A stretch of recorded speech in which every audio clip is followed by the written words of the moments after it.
Good morning once again, and welcome to A Light in the Dark here on Faith FM. Of course, I say good morning if you are listening live, in which case it is Thursday, the 10th of October, 2024. And it's 11 o'clock here in our Melbourne studio, where we are excited to be coming to you from this morning. It's been warming up down here in Melbourne. The flowers are coming out, the plants are putting out all their pretty leaves, and it's a pretty nice place to be, wouldn't you say, Peter? I would say so. Good morning, Brad. Good morning, listeners. It's great to be here. The weather has started to turn in the positive direction. It was a little cool yesterday, a little cool this morning, actually. Yesterday was particularly cool in the morning, but it brightened up to be a beautiful day, and today is looking very beautiful out there. In fact, just before the show, I popped into Kmart and bought myself a pair of cheap sunglasses, which sounds like which is actually a ZZ Top song title, cheap sunglasses, but that's another story. Nice. But yes, it's great to be back in the studio with you, Brad. Yeah, it's I guess it's been a week since our last show. We're going through at the moment a series in our Light in the Dark show that's called Last Call, so a bit of a mini series. And it's a really interesting discussion I've been finding as we go through parts of the book of Revelation and seeing how that ties in with not only the rest of the Bible, but with what's going on in the world today. And it's very closely connected, very relevant. And I know I've been enjoying it quite a lot. So at the moment, we've reached episode 5 in this mini-series called A Tale of Two Cities. But before we get into that, Peter, I just want to check in. How you going? You're a busy man around town. What have you been up to recently? Well, I'm alive and well. This week, actually, I got to see a preview screening of a new movie that's coming out called The Hopeful. Cool. Okay. And, it was good. That movie will be on general release next Thursday, so a week from today. That movie called The Hopeful will be on general release, and you should be able to catch it in the cinema near you. We are here in Ringwood in Melbourne currently, and just up the road is Eastland Shopping Centre, and it will be showing there on the 17th. So I recommend people go see it. What is The Hopeful about? That's a good question. It was interesting because when we'd done this preview viewing, I got a text message asking me to sort of review the film and so forth, and sort of put in your own words. If you were explaining what is the movie about to someone, it's actually the stories. It's the origins of our movement. And so what do you mean by our movement? So what I would say is that it's individuals who discovered hope and then came together in order to share that hope with others. That's how I'd probably sum it up. There were different individuals who discovered hope, and these were, it sounds a little bit like the intro to a joke, but what do you get if you put a Baptist farmer, a sea captain, and a teenage Methodist together? And essentially you get the Adventist Church, because there was a group of Christians in the 19th century who were studying prophecy. Particularly the Baptist farmer William Miller was studying prophecy, and he came to the conclusion that there was a time prophecy in Daniel that came to its conclusion in the middle of the 1800s. Sure, yeah. And then out of that, and they expected certain things to occur. They expected Jesus to come in the middle of the 19th century. Now, of course, the Bible does not say that Jesus will come in the middle of the 19th century, but there was a time prophecy, and they didn't fully understand everything. And so the time came and went, and there was disappointment, but they gathered together and went back to the Bible and studied the Bible, and it sprouted a movement known as the Seventh-day Adventist Church. And so I recommend people go and have a look at it, because I learned some things, and I'm sure others will learn some things. So the director, Kyle Broadbury, is actually a friend of mine. I've worked with him before down in Warburton. He comes from that part of the world. And, I'm very impressed by the film, and I'm looking forward to seeing it again. It comes out on general release, as I said, next Thursday night. Yeah, I mean, I've seen a preview of it as well a little while ago too, and I think it's a good film. It has good music. It's very visually beautiful to watch. I think it's pretty well directed. Yeah.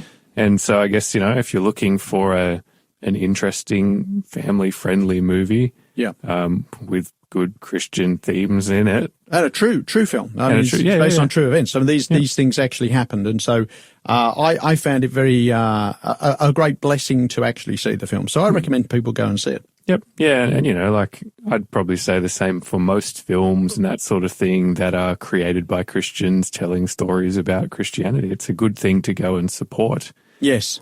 Because if you want to have more Christian movies, more Christian content in the cinema. Yeah, absolutely. We have to go out and show them that the cinema chains that, this is what people are interested in. And if you think about it, you read the Bible, you read the book of Acts, and you find Paul in the marketplace, sharing the gospel. And this is the marketplace of today too. So it's a space where people are often gathered. They're going to see ads for the movie. If you're aware of the movie and you're planning to go, invite somebody to come with you. Yeah, why not? Sounds exciting. Indeed. Okay. But that's not the only thing I've been doing. Yeah, I figured. So last night, actually, we began a series in Yarra Valley called Rethink Faith. Okay. And this is, I'm just doing 4 parts in this series. Again, it's on apologetics. That is giving a reason for why we believe the things we do. Okay. Particularly from the very basic stuff of, do we believe in God or not? And why do we believe in God? And what are the lines of evidence for the belief in God? What difference does it make whether you live in a universe that believes in God or you live in a universe where there is no God? Okay. And so explored a little bit of that last night. We'll be back there tonight, Thursday, and we'll be there Friday night and Saturday night. So this is 7:00, and it will be at it's the Senior Citizens Hall at 401 Warburton Highway, Wandon North. Okay. So that address once more is 401 Warburton Highway, Wandon North, the Senior Citizens Hall there. We're using that facility to share this series of message called Rethink Faith. And so we would love to see you there. If you're around that area, come along, bring somebody else along. And tonight we're actually discussing the topic, is there anything we can trust? On Friday night, we'll be looking at, did we really evolve? And then on Saturday night, why so much suffering, which is always the number one question people have. So if you'd like to come along, we'd love to see you. It's really interesting. It ties into something that I've been reading about as of recently, because I've had some friends who have been doing this whole thing, and it's, maybe you've heard of the term, which is deconstruction. It's this idea that, if you are a Christian, for example, and you're finding it difficult to believe in Jesus or in God or in the Bible, you just have to go through and deconstruct all of your beliefs basically back to nothing. Because, it's those harmful beliefs that are holding you in and, and trapping you and all that sort of thing. These, I guess, perceived false beliefs that have been, keeping you in. I've heard about that.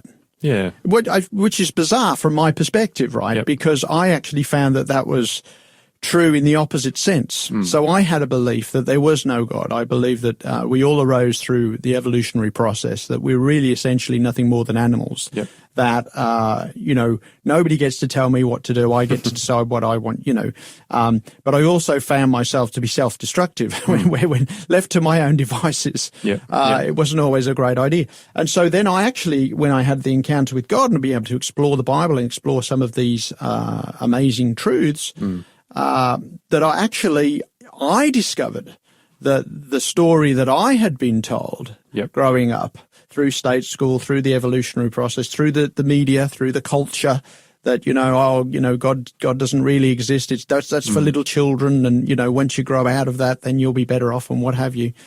I found that was the disturbing myth.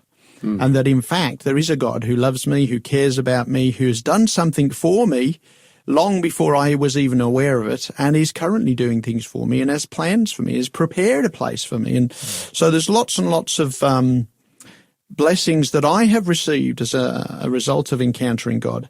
Having the opposite of that deconstruction, in the sense that a deconstruction of a different narrative, I suppose.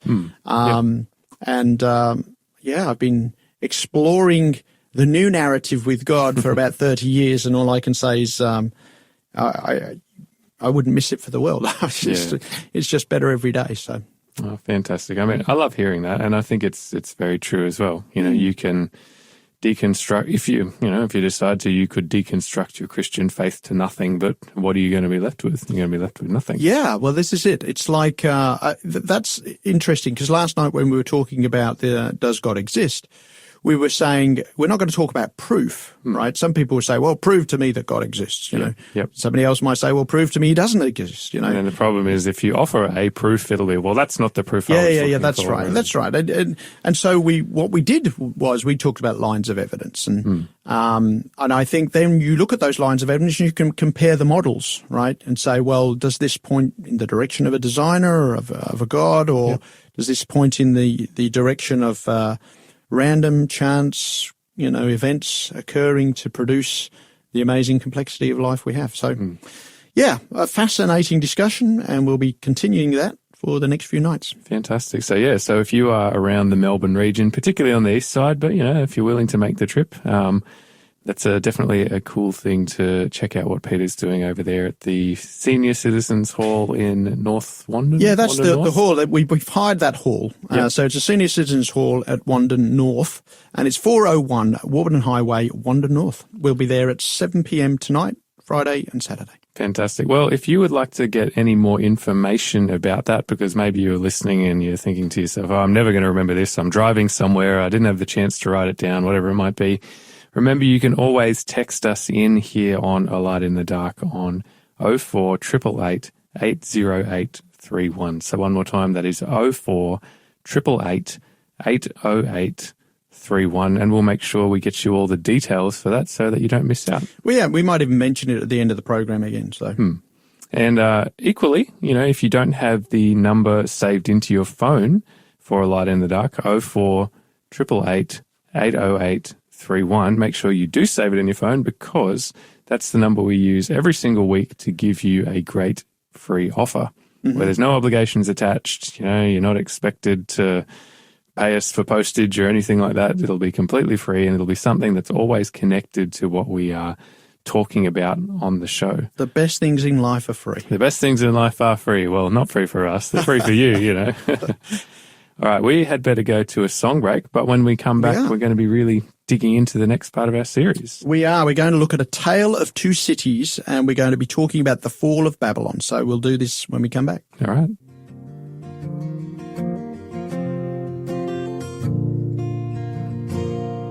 When peace like a river attendeth my way, when sorrows like sea billows roll,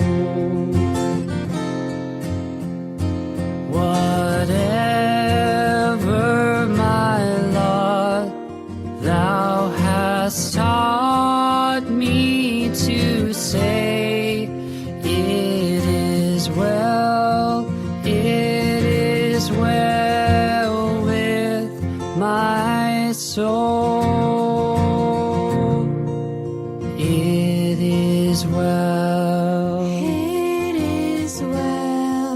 with my soul. It is well with my soul. My sin, oh, the bliss of this glorious thought. My sin,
clouds be rolled back as a scroll.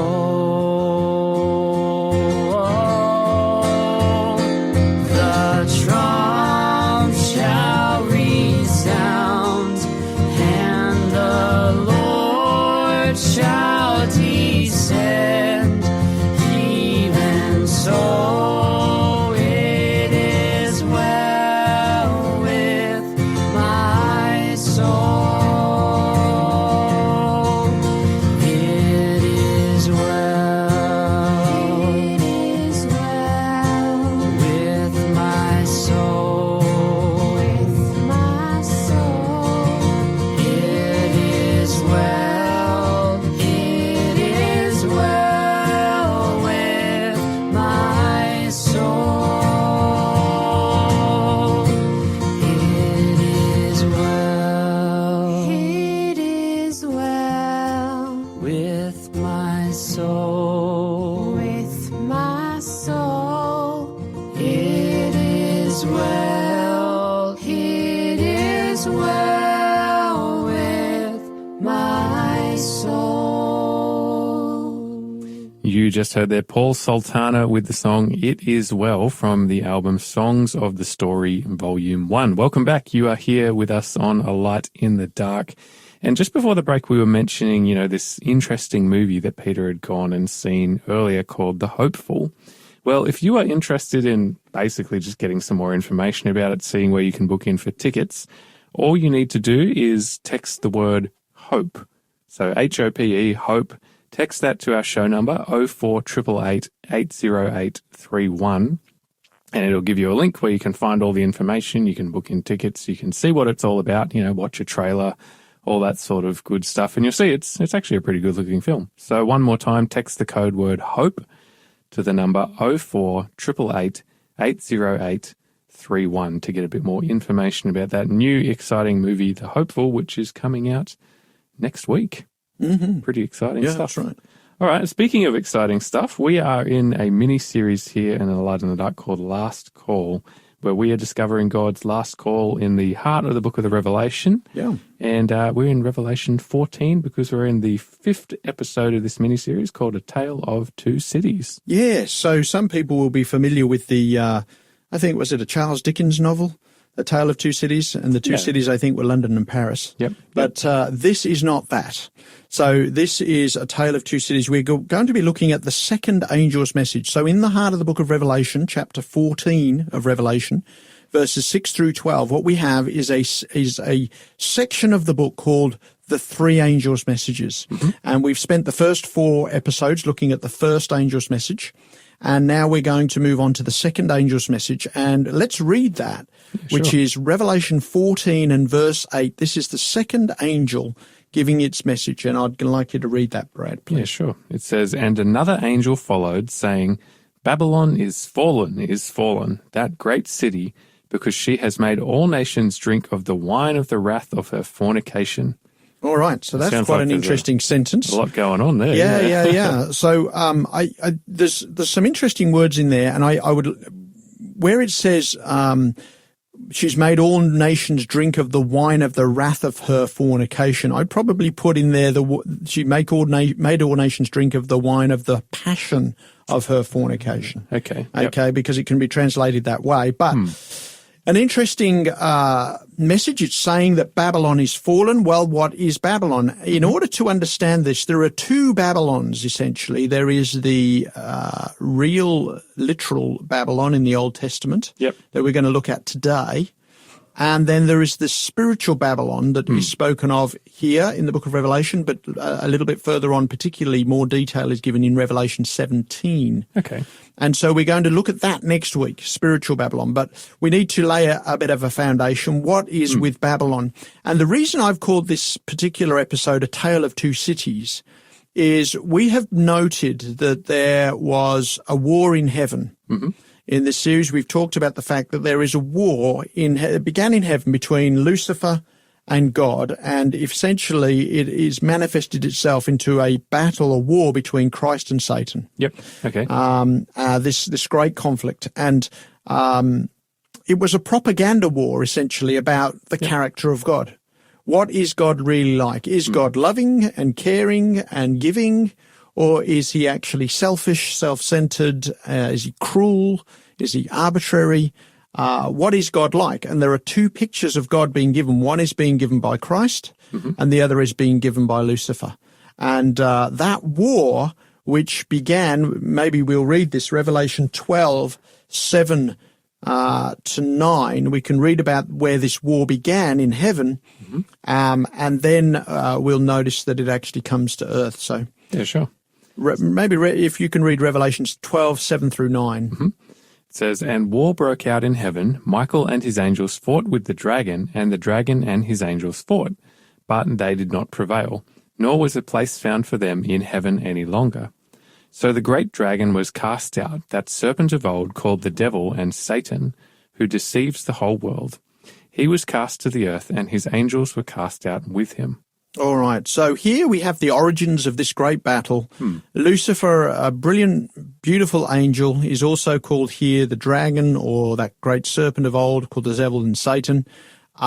He is the enemy of God. And he began as a loyal angel in heaven, but without explanation, pride and rebellion began to grow in his heart, and he desired to be God. Not just to be a servant of God, but to actually be God. Yep. And in order to do that, because that job was not vacant, God was occupying that throne, then he did what he could to besmirch the character of God. Ultimately, we've talked a little bit about this before, that in the book of Revelation, particularly Revelation 13 and 14, we find the word worship mentioned 8 different times. Okay. And that is at the heart of what this war is really over. Beings who were created by God worship God. And Lucifer wanted people to worship him. Yep. You know, sometimes maybe we know people who are great attention seekers. They want everybody, look at me. Yep. You know, and somehow the devil desired to be God. He wanted the worship that was only due to God, the creator of the universe. And he started, how are you going to do that? How are you going to stop people worshiping the creator of the universe and get them to worship you?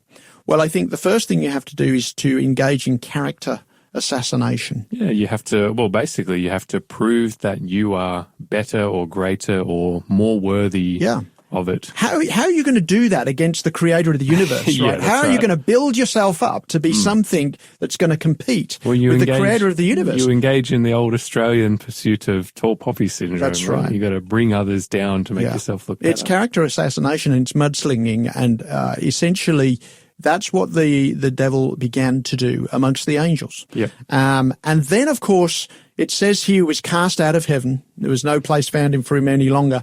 And that fight came to earth, not by God's design, but the fact is that God had made a new creation, this paradisical world with Adam and Eve on it, and the devil said, I'm going to go and ruin that. I'm going to try to ruin that. And God restricted the devil in that. But as you know, Adam and Eve then yielded to the devil's persuasion, believed the serpent instead of believing the word of God, and thus the battle came to earth. And as a result, what you have is this tale of two cities. The two cities are Jerusalem and Babylon. Okay.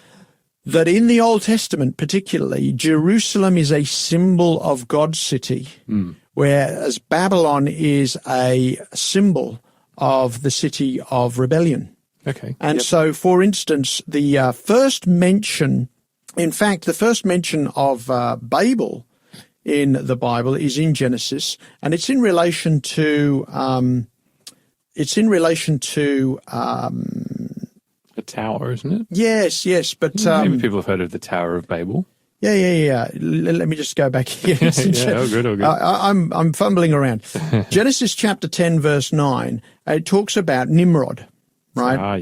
It says Nimrod became a mighty hunter before the Lord, and when it says he's mighty hunter before the Lord, it's kind of like he's opposed to God. Okay. Yep.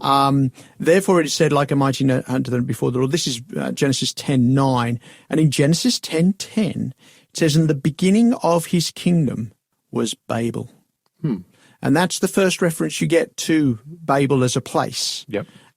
Because Babylon is derived from Babel. And of course, from Babel, we then get the Tower of Babel, and maybe some people know that story. Again, we go to the book of Genesis for the origin of Jerusalem. Yep. And we find that in Genesis 14, verse 18. Maybe you'd like to read that, Brad. This is the first reference we get to Jerusalem. Yep, and it says, "And Melchizedek, king of Salem, brought out bread and wine. He was the priest of God Most High." All right, so this talks about a king, Melchizedek. It says he was king of Salem. Now, Salem is the shortened version of Jerusalem. Yerushalom simply means the city of peace. Yep. And so this is just Salem. So this was not yet a city, but it's going to become a city, and it's going to become God's city. It's a nice title to have for this guy, the king City of the city of peace. Yeah. That's right. I think I'd like to live there. And so he was a servant of God, and Abraham came to him, and so forth. And so that's the first reference you get to Jerusalem. We've seen in Genesis 10:10 is the first reference you get to Babel. And then through the Old Testament, you'll see these two cities, and they are representing Jerusalem on the side of God and Babylon on the side of the enemies of God. And you can see that as you go along. In terms of Jerusalem, as we mentioned, Melchizedek, he was the king of Salem. Then you come to the story of Abraham taking Isaac to Mount Moriah. And Mount Moriah is, if you think of Jerusalem, maybe people have seen a picture of the Temple Mount with the Dome of the Rock on it. Well, that Dome of the Rock is believed to be on the site where Solomon's temple used to stand. And Solomon's temple was built on the site where they believed Isaac was taken by Abraham on Mount Moriah. Interesting. So, this is all the same place. And then, of course, you have the building of the temple much later. And Jesus looking at Jerusalem in Matthew 23 and saying, "O Jerusalem, Jerusalem, the one who kills the prophets and stones those who are sent to her. How often I wanted to gather your children together, as a hen gathers her chicks under her wings, but you were not willing. See, your house is left to you desolate." So that was in Matthew 23, verse 7 to 8. And that, I guess, was an indication that Jerusalem as a place for God's people was coming to the end of its special significance on earth, if you like. Sure. And when we talk in the New Testament, we are then, or particularly past the Gospels, you're looking at the New Jerusalem is where the hope is that the people are looking towards. So that was Jerusalem. And then, of course, we mentioned Babylon at the time of Nimrod. And we'll look, when we come back, we'll have a break and we'll look at the Tower of Babel story. All right. Sounds interesting. You're listening to A Light in the Dark here on Faith FM. We're going to hear now Chris Rice with What a Friend We Have in Jesus. We'll see you in a couple of minutes' time.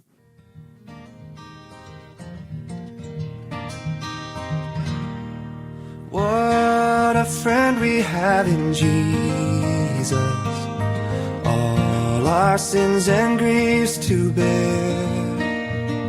What a privilege to carry everything to God in prayer. Oh, what peace we often forfeit. Oh, what needless pain we bear. All because we do not carry everything to God in prayer. Have we trials and temptations? Is there trouble anywhere? We should never be discouraged. Take it to the Lord in prayer. Can we find a friend so faithful, who will all our sorrows share? Jesus knows our every weakness. Take it to the Lord in prayer.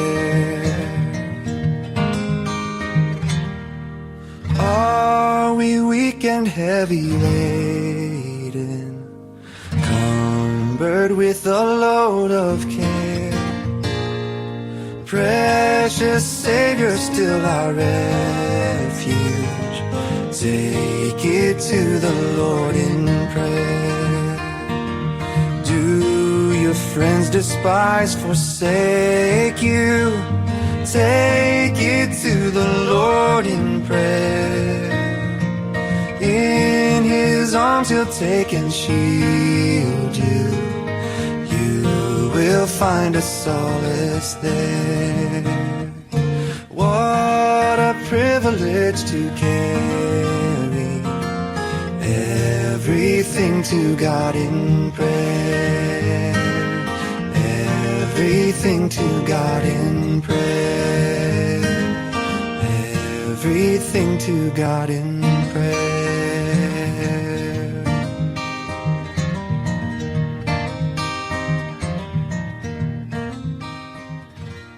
You just heard there Chris Rice with What a Friend We Have in Jesus from his album Untitled Hymn, which is all a collection of hymns. So pretty cool song there. I think both of the songs we've played so far have been modern renditions of old hymns. Yeah, It's right. been nice. So anyway, welcome back to A Light in the Dark.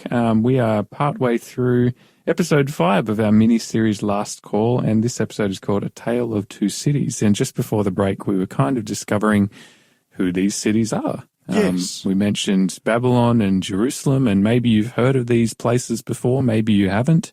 But they're pretty important in the Bible. Yeah. And they're often set up kind of as antagonists to each other. So obviously we read the second angel's message, which is Babylon is fallen. And by the time you get to the book of Revelation, this is not then talking about literal Babylon, but in order to understand something about spiritual Babylon, it's helpful to understand something about literal Babylon. Yeah. So we said that after the flood, we see chapter 10 of Genesis, we see Nimrod as being the founder of Babel. Babel's the first town mentioned in his list of towns that he founded. Yep. And so therefore it must have been the principal one because it's mentioned first. And then, of course, we see that Babel, shortly after the flood, the Tower of Babel has become infamous. And we want to read something through of that. So let's go to Genesis 11 to talk about the Tower of Babel story. And it's Genesis 11. We're going to read from verses 1 to 9. I'll get you to read 4 verses and I'll read the other 5. Okay. Now the whole earth had one language and one speech. And it came to pass, as they journeyed from the east, that they found a plain in the land of Shinar, and they dwelt there. Then they said to each other, "Come on, let's make some bricks, and we'll bake them thoroughly." They had brick for stone, and they had asphalt for mortar. And they said, "Let us build ourselves a city, and a tower whose top is in the heavens. Let us make a name for ourselves, lest we be scattered abroad the face of the whole earth."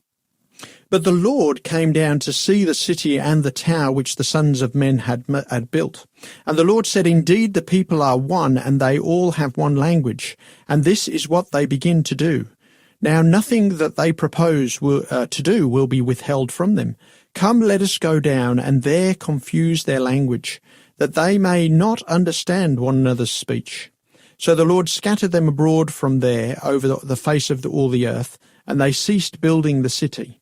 Therefore its name is called Babel, because there the Lord confused the language of all the earth, and from there the Lord scattered them abroad over the face of all the earth.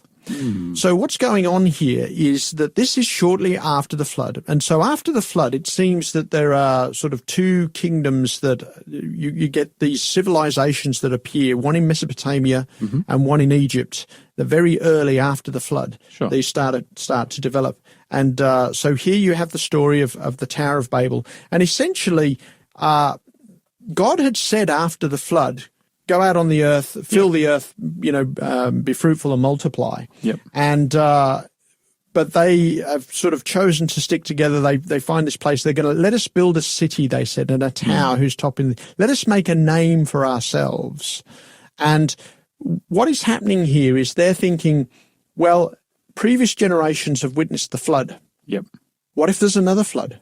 Now, God had promised. He put the rainbow in the sky as a promise at the end of the flood that he would never flood the world again.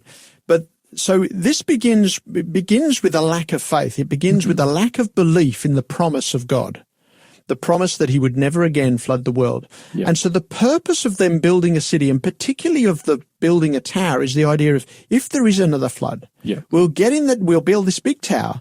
If there's another flood, we'll get in the tower and we'll save ourselves from any potential judgment of God in the future.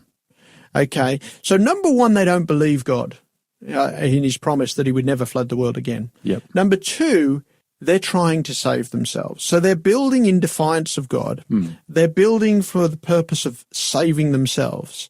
And this is ultimately, it's the beginnings of man-made worship. And so this is, and of course, God then confused the languages and they scattered across the earth. I guess the idea is that, obviously the flood was a response to humanity's awful, evil ways. And we don't need to go into some of the awful things that were happening at that time, but imagine the worst of the worst things that goes on planet Earth today. And so God was saying, all right, well, the flood is coming to remove all of that evil, and we're going to give it another go, basically. And in this case, these people saying, oh, well, we're going to build a tower so that way we can do whatever we want. And even if God tries to judge us and tries to stop us from doing these evil things, we have a way out. We can't be judged. We're untouchable. So, it's kind of saying, in a sense, it's saying the same sort of thing that Satan was saying, in that, I'm putting myself on the same level as God because he can't judge me, Yeah. And I also think that they're confused in their thinking because they don't believe God's word. They're confused in their thinking, and so God ultimately confuses their language, and then Babel becomes synonymous with confusion, even to the point where it becomes synonymous with this confusion of languages. It's interesting. I saw an app called Babbel. Learn a language, have real conversations, and select a language, and sort of tries to help deconstruct, I guess, this confusion. But Babel then becomes a symbol of confusion, and so we have the Tower of Babel, the Tower of Babel story, and then Babylon continues to represent a city that is in opposition to God. So, for instance, in Isaiah 14, verses 3 and 4. It says, it shall come to pass in the day that the Lord gives you rest from your sorrow and from your fear and hard bondage in which you were made to serve, that you will take up this proverb against the king of Babylon and say, how the oppressor has ceased, the golden city ceased. And then it continues in verse 12. It says, how you are fallen from heaven, O Lucifer, son of the morning. So what you have, many of our listeners may or may not have heard that Lucifer is associated with the devil. It's a name that is associated with the devil. But here it's associating Lucifer with the king of Babylon. So it's essentially saying that the king of Babylon has the same characteristics as did Lucifer. So that spirit of rebellion, so to speak. Exactly. And self-glorification. Remember we had said in the first angel's message, one of the elements of the first angel's message is fear God and give glory to him. And Babylon really was about giving glory to the king of Babylon. So this may be a dumb question, but what's the link between Babel and Babylon?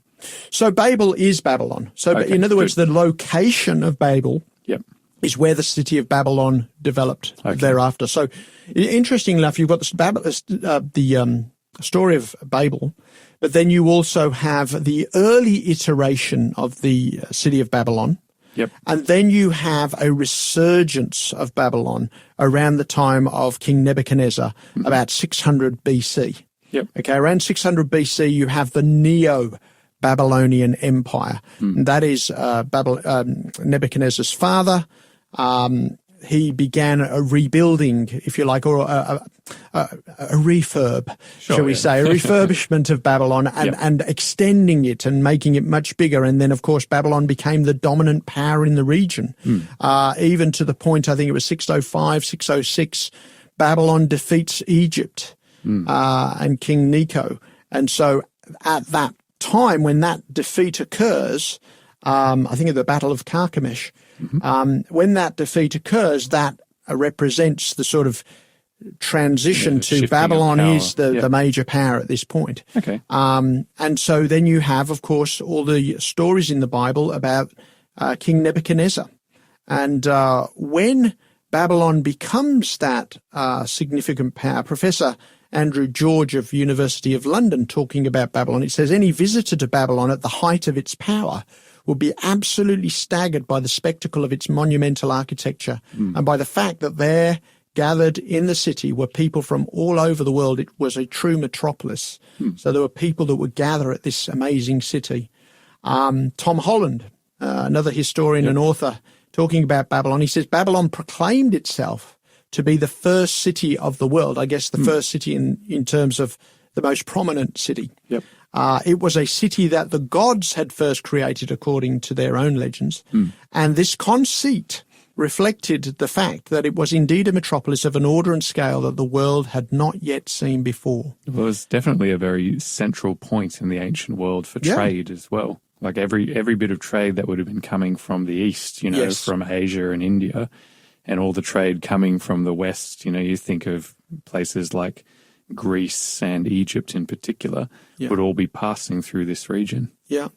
And during this period of dominance, when King Nebuchadnezzar is conquering, defeating the Egyptians, he also comes and he takes captives from Jerusalem, from the royal household, defeats Jerusalem, takes captives from the royal household in Jerusalem, takes them back to Babylon, of which, of course, Daniel is one of those. And I recommend people read the first few chapters of Daniel, and you will see some of this. In Daniel chapter 1 and verse 1 and 2, it says, in the 3rd year of the reign of Jehoiakim, king of Judah, Nebuchadnezzar, king of Babylon, came to Jerusalem and besieged it.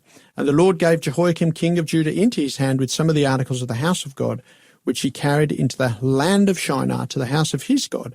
And he brought the articles into the treasure house of his God. Now, we see then this is the peak of Babylon's powers, and it grows strong. And we'll talk a little bit about chapter 4 and the pride of Babylon when we come back as well. But then, of course, in chapter 5 of Daniel, you also see the literal fall of Babylon. Okay. And this brings us to a reference, I guess, in the book of Revelation, where it says Babylon is fallen. And some people wonder, why is it repeated? Yep. Perhaps it's repeated because it fell literally and it will fall spiritually also. Interesting. But we'll look at that when we come back after the break. We're going to have another song, I believe. Yep, sounds good. We are going to hear Selah with Hope of the Broken World. You're listening to A Light in the Dark here on Faith FM. Remember, you can text in on 0488 808 31 if you'd like to join the conversation. For now, don't go anywhere. We'll be back just after this song. In the beginning, into the darkness, the Spirit's moving upon the waters. You spoke the words, let there be light. Out of the chaos came the promise. The universe rose and applauded when you commanded the newborn sun to rise. You are the dayspring, you are the morning star. Creation's splendor speaks of who you are. You are salvation, you are the joy of the earth. Restoration comes, hope of the broken world.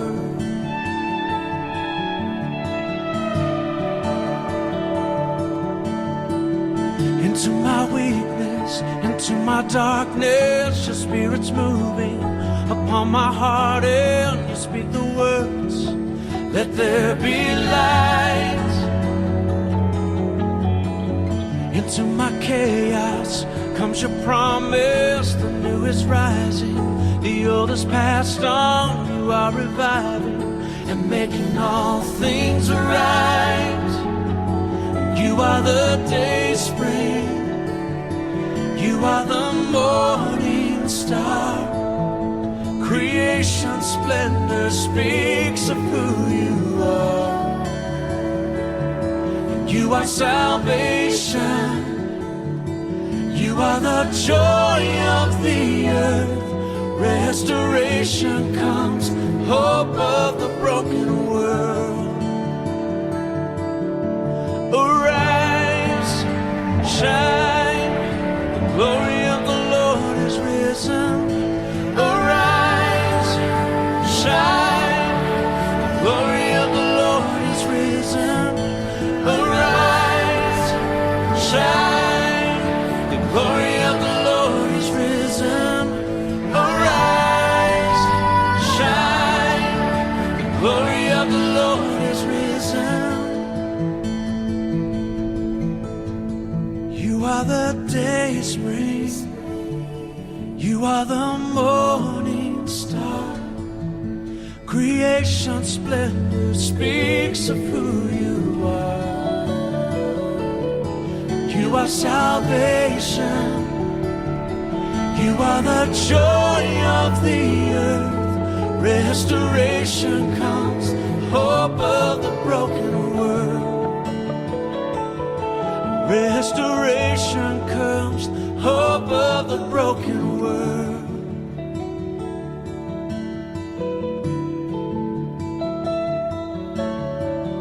Into my weakness, into my darkness, your spirit's moving upon my heart, and you speak the words, let there be light.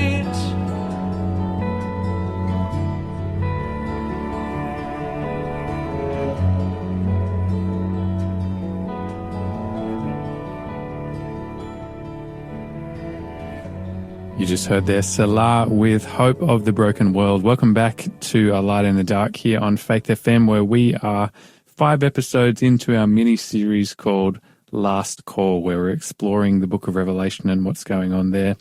And hey, if you are interested in understanding a bit more about Revelation and also the book of Daniel, we were covering a little bit about that before, and Peter mentioned, you should definitely check out at least the first couple of chapters of the book of Daniel to give you a bit more perspective about this whole thing of Babylon and what's going on.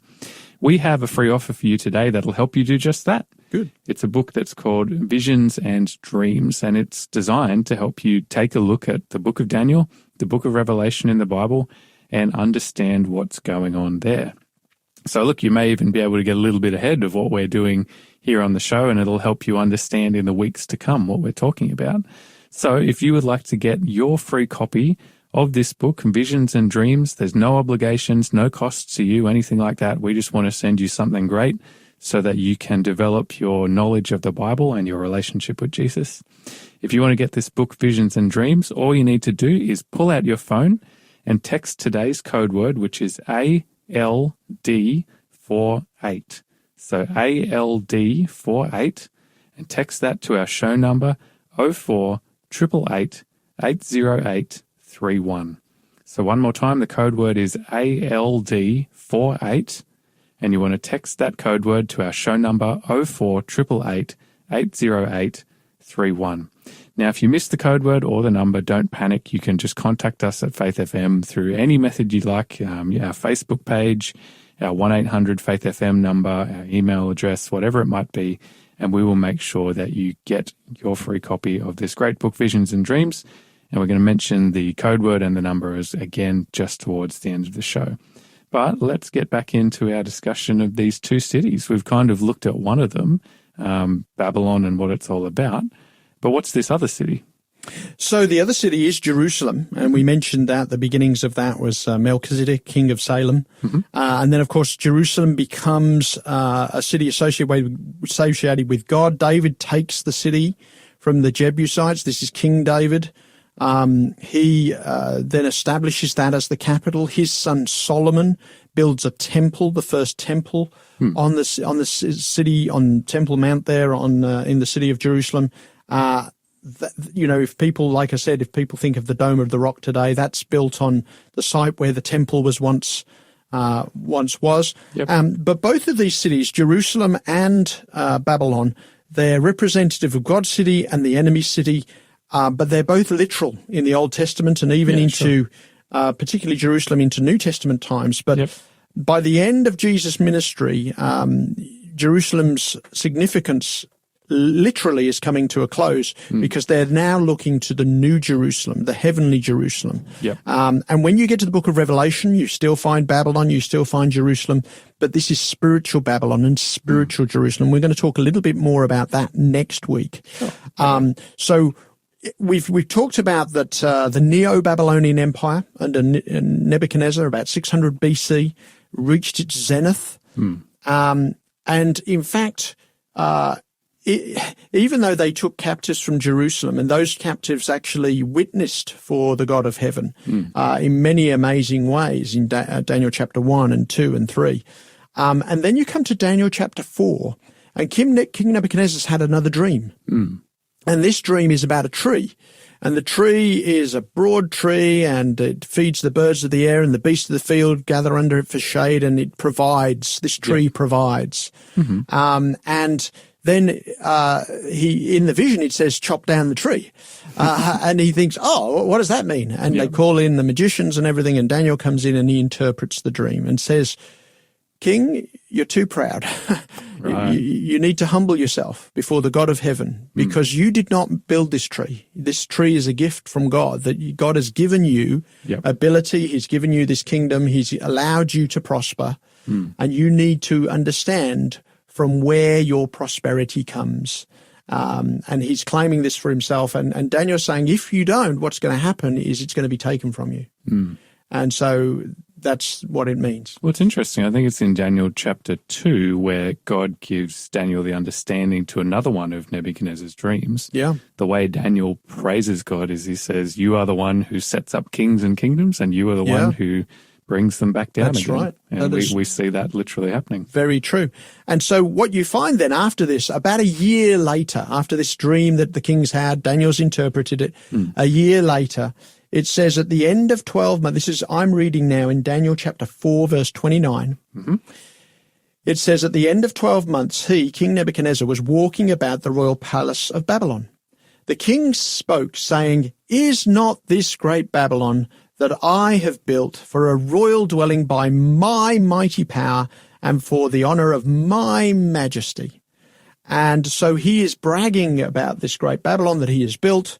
And suddenly then he has some kind of mental breakdown because he has this illness, and he goes out and lives like a wild beast for 7 years. Now, eventually after that, he does get restored, and he recognizes, in fact, Daniel chapter 4, people want to read it. It's quite a fascinating chapter because it's actually Nebuchadnezzar's testimony. Yeah. It's not Daniel saying, oh, this is what happened. This is Nebuchadnezzar. Nebuchadnezzar saying, this is what happened to me. And he comes to the place where he acknowledges that God is God. And so that's a wonderful thing. But this is sort of helping us to understand the pride of Babylon and the fact that it's all about the glory of man as opposed to the glory of God. And the very next chapter, which is Daniel chapter 5, we find the literal fall of Babylon. So we find a king, Belshazzar. It's not Nebuchadnezzar now. Nebuchadnezzar has died and somebody has replaced him, and then somebody else has replaced him, and you come to the time of Belshazzar, and he is ruling and reigning, and he throws this great feast. And he's mocking the God of Jerusalem in this feast.